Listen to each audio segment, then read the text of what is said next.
Guys, welcome. Collective reading po tayo ngayon. So, tingnan naman natin ngayon kung ano yung energy ng person mo. So, be open-minded.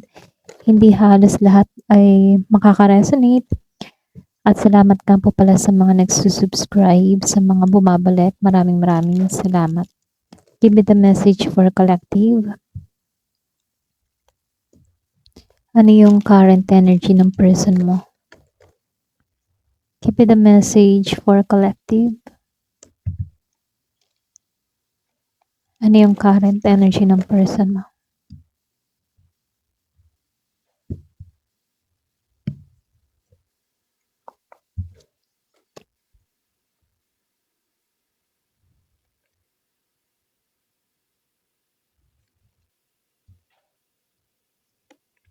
So, dito, no,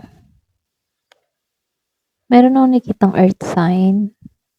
Taurus, Virgo, Capricorn. Then, fire sign. Meron ding Aries. May Leo, Sagittarius. Meron ding water sign. Pisces, Scorpio, Cancer. And air sign, Gemini, Libra, and Aquarius. Pero mas malakas dito ang earth sign, ano? Taurus, Virgo, and Capricorn. So, tingnan natin ngayon, ano? Kung ano yung gustong ipahiwatig sa'yo. Okay? So, dito, no, lumabas tong si Two of Pentacles and King of Pentacles reverse. Kumbaga, dito, no, meron ako nakikitang tao dito na yung bang tipong nag-a-adjust naman siya, okay? Yung bang tipong binabalanse niya yung sitwasyon niya, okay? Yung klase na sinusubukan naman ng tao na to na i-manage yung kanyang emosyon or yung kanyang sitwasyon ngayon, ano. Kumbaga, meron siyang choices, meron siyang pinagpipilian. Pero ngayon, andito siya sa balanse, okay? Binabalanse niya yung sitwasyon ninyo or yung kanyang emosyon dito, okay? So, dito, no, nakikitaan ko rin dito, itong person mo, nawalan to ng control or pwedeng nawalan to ng kakulangan sa sitwasyon. Maring hindi niya naramdaman na sapat siya sa'yo or hindi siya kasing stable sa gusto niya bang ipakita, okay? Kumbaga, itong person mo, pwedeng unstable siya sa kanyang sitwasyon, pinansyal, emosyon, or maging buhay niya ngayon, okay? Medyo itong person mo, hindi gaanong maayos yung sitwasyon ngayon. Kaya andito siya na kailangan niyang balansehin yung mga nangyayari sa buhay niya ngayon, okay? Kumbaga, no, nakikitaan ka ng tao na to bilang isang mataas, okay? Kumbaga, mataas yung halaga mo ngayon sa paningin ng taong ito ngayon. Pwedeng ikaw, meron siyang nakikita sa'yo na pangmatagalan. Pwedeng pangmatagalan sa iyong seguridad, sa buhay mo, sa estado mo, ganun. So, dito ka sa Ten of Pentacles, feeling niya dito, ikaw, nasa taas ka, okay? So, nakikitaan ka din ng tao na to na may potential ka sa mas matibay na koneksyon. Ganun kanya tingnan. Kita ng tao na to kung gaano ka naging magaling dito. Okay? Pero itong taong ito meron tong pagkadismaya. Kumbaga, dahil dito, no, kasi itong person mo dito, unstable. Kaya itong taong ito, nakakaranas siya ng pagkadismaya or may time din nawawalan siya ng pag-asa, okay? Posible, iniisip ng tao na to na mahirap nang maibalik or mahanap muli yung katulad mo. Para bang wala siyang ngayon, hope. So, yung iba sa inyo, no, hindi pa kayo nagkikita ng taong ito. Kasi kayo ngayon, hindi kayo magkatugma. Para bang hindi hindi natuloy yung stability ninyong dalawa dito. Inasahan niya to pero hindi niya in-expect na ganito yung mangyayari. Pwedeng nangarap tong tao na to na patungo kayo sa mas mas matagumpay, ano. Pero dahil sa pangyayari sa sitwasyon ninyong dalawa, no, ngayon niya nararamdaman dito na sayang. Pero ganun pa man, kasi lumabas si Temperance. Sinusubukan naman niya dito na maging balanse or maging kalmado. Naghahanap siya dito ng tamang way upang harapin yung mga problema niya, yung sitwasyon niya. Okay? Sinusubukan niyang ayusin yung buhay niya. Kahit may mga nangyayari sa kanya dito, hindi naman siya nasuko. Okay? Itong person mo. Pero dito, ano, meron siyang ano, about sa nangyari sa inyo sa nakaraan. Hindi pa lubusang bumibitaw. Hindi kanya mabitawan. Kumbaga, yung nakaraan, pinanghahawakan pa rin niya. Ayan, pasensya na sa ingay, ano. So, dito, no, marami siyang bagay na hindi nasabi sa'yo. Meron akong nakikitang B and J. Pwedeng meron ditong letra ng name. Pwedeng B or J. So, yung iba sa inyo, pwedeng merong BJ or merong first name ng B or J. Okay? Marami siyang mga bagay na hindi nasabi sa'yo. Tahimik lang siya dito, pero malalim yung pag-oobserba niya eh. Malalim yung pag-iisip niya. So, ito yun, maganda yung tingin niya sa'yo ngayon. Ace of Pentacles. Nakikita ka niya dito na merong mga bago na nangyayari sa buhay mo. Merong bagong simula na akibat dito. Kumbaga, kita ng tao na to na pwedeng may mga opportunity na nare-receive ka. Okay? Para bang kita ka niya na may malaking pag-asa sa buhay mo ngayon. Kaya lang ito yung masaklap dito sa Two of Cups, Kita ka niya ng may bagong simula, bagong opportunity sa buhay mo. Pero kahit gustuhin ng tao na to na lumapit ba sa'yo, andun yung lamat eh, okay? Kumbaga, sa inyong dalawa, hindi kayo nagkaintindihan eh. Or pwede rin dumistansya na lamang sa connection na to.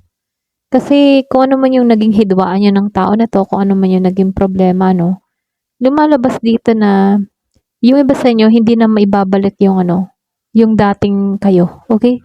Pwedeng ikaw, nagpasya ka na dito na wala ka nang nararamdaman or pwede rin ikaw, kahit buuin ng tao na to, hindi mo makalimutan yung ginawa niya sa'yo. Kumbaga, nagbigay siya ng lamat, okay?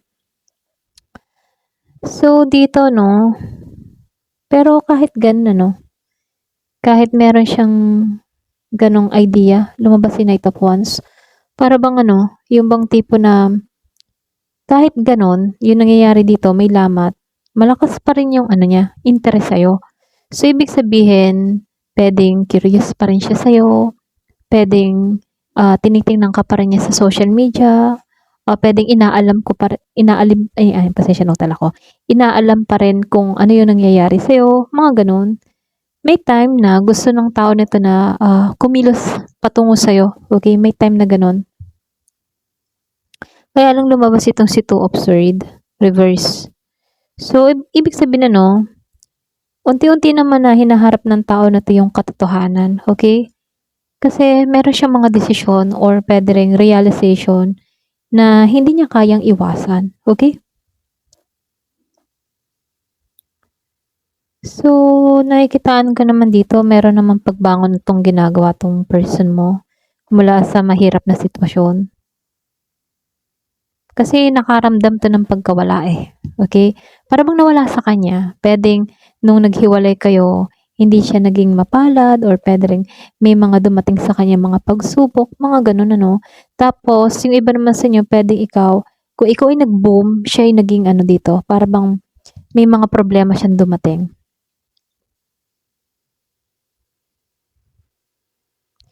Pero itong person mo, no, sa loob-loob, ano, kumbaga sa kalooban ng tao nito, para ba siyang ano, yung, ang tingin ko lang dito sa King of Cups, ano, para ba siyang, yung meron siyang, emotional maturity, okay? Kumbaga, malalim naman yung damdamin niya dito kahit hindi niya ito ipinapakita. Para ba siyang hindi lang siya showy, pero malalim yung pagnanais, okay, ng taong ito. Kumbaga, sa loob-loob ng tao na 'to, andun yung emosyon. Puwedeng hindi lang talaga siya ano, showy or hindi siya magaling sa gano'n. Pero once na nag-iisip siya or once na, nagso-solo siya 'no, dun lumalabas yung emosyon, okey? So, meron lang akong nakikitang sobrang nag-o-observe. Yung iba sa inyo, sobrang nag-o-observe 'to. May time na nagdududa rin 'to, eh.